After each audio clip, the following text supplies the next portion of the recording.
I even did Fox and Friends with you in the late 90s. I bet you don't even remember that, huh? I don't. Oh, my God. I couldn't stand you.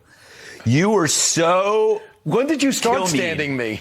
You were so Kilmeade. Right. I mean, like, you're better now, but you were really Kilmeade back then. Really? But by the way, you talk about how you got your start in Red Eye. It's very interesting that you were kind of like breaking things and trying to figure it out. You, in your book, you write you were kind of nervous. I thought you couldn't have a care in the world. Well, the way your approach was it.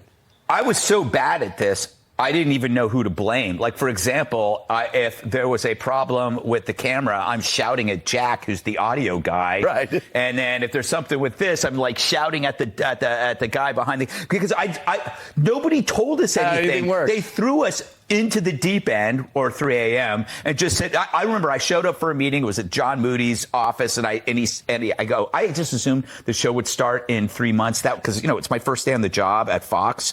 And they said, we're going to just do some rehearsals tomorrow, the day after, and then we'll start doing the show. And I felt like, I mean, you never get nervous because you live for television. It's the only thing in your life that keeps you going because everything else is so miserable. So when I whisper to you and tell you my dark secrets in the green room, you're going to say them on television? Yeah, exactly. On my own show. Exactly. How dare you turn But on me? no, I had to, I was absolutely, oh my God, this is really happening. And then they even said to me, do you know anybody that could do the show with you? So I actually had to go find people.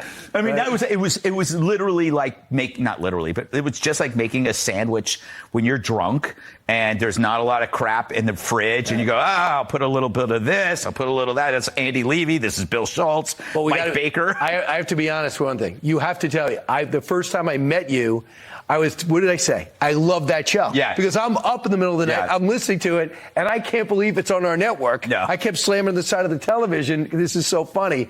So you talk about how you're different. There's a strike on late night television. Yeah. Revenue was down anyway, 50%. There's a strike, and nobody cares. We're at a weird time. Now, it could be because it's the summertime and people are out doing things, but they have such a minimal effect on our lives because they all became one voice, right? And that's why we became our show's successful because we don't sound at all like them. But if you're all selling, it's the Adam Carolla metaphor. If every restaurant is selling burgers or chicken, all you got to do is open a restaurant, Mexican food or Italian rep place, and you're doing great. That's what happened. But people are tired of this food. They're tired of it. I want you to hear an example, and Greg writes about this in his book. There's no rivalry. There used to be fun to talk about a rivalry between networks, but now, typical, we don't want to dislike each other. We're in this together, especially when it comes to climate. Watch. 8 late shows, including this one, are doing climate-themed nights, okay? Crisis solved. You're welcome. This is how bad climate change is getting. Billy Joel is going to have to write an update for 2021 and call it, actually, we did start the fire. The pandemic, systemic racism, income inequality, immigration, gun violence. But here's the thing. If we don't address climate change, none of those issues will matter at all. So much like Carson and Steve Allen. And what's so incredible is the bubble. You could see the bubble that they live in. If they really cared, why did they do it just one day? I think they had to wait until all of them were back from vacation. I mean, it really was an urgent matter. But by the way, as I told you in confidence, which you'll probably tell someone at the wrong time, I love late night television. Yeah. I did my senior project in college about it. It's a pleasure to finally sit with the king. Because Carson wouldn't sit with me, but now I did. Yes, and I can see why he wouldn't. I'm only doing this because we work together, Brian. And you want to make sales. Yeah, I want to make sales. Will this show sell books? We don't know.